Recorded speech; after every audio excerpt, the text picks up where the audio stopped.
Рамазанда ораза ұстаған кезде біздің денемізде қандай өзгерістер болады? Жыл сайын жер бетінің әр түкпірінде мұсылман қауымы Рамазан айы келген кезде таңның атысымен күннің батысына дейін ораза ұстайды.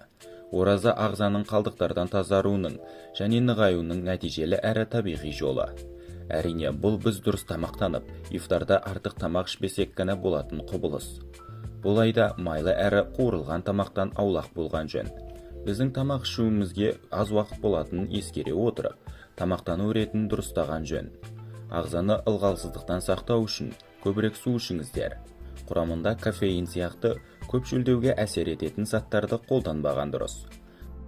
Рамазан айы жақсылық айы екені рас. Сол себепті көпшілігіміз жақсы істерге көбірек көңіл бөлу үшін ұйқы сағаттарын қысқартып жатамыз. Бірақ олай істемеген абзал.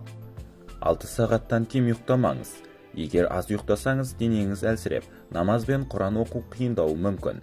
Бірақ шамадан тыс көп ұйықтағанда сіздің денсаулығыңызға өз зиянын алып келеді. Сол себепті жетістіктің кілті баланста екенін есте болсын. Міне, мынау ораза кезіндегі біздің ағзамыздың көрсеткіштері. Бірінші кезең.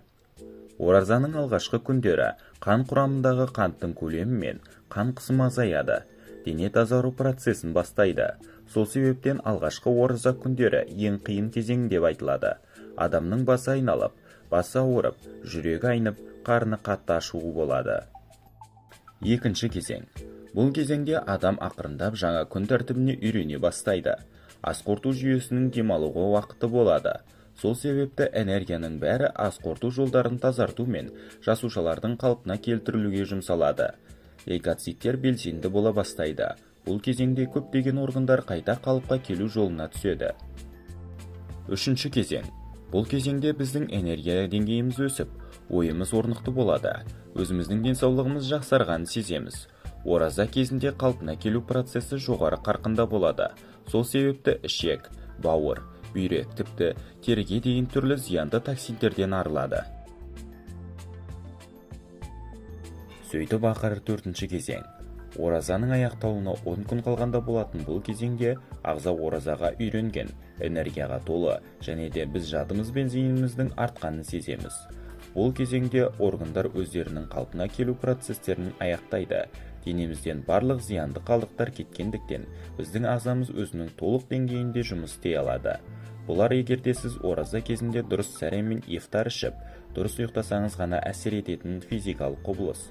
Бұл оразаның физикалық денеге ғана пайдасы, ал оразаның рухқа беретін пайдасы бұдан әлде қайда жоғары.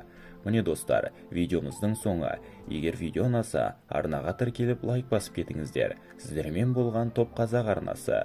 Өздеріңіздің денсаулықтарыңызды күтіңіздер. Оразадан оразаға аман есен жете берейік. Келесі видеоға дейін аман сау болыңыздар.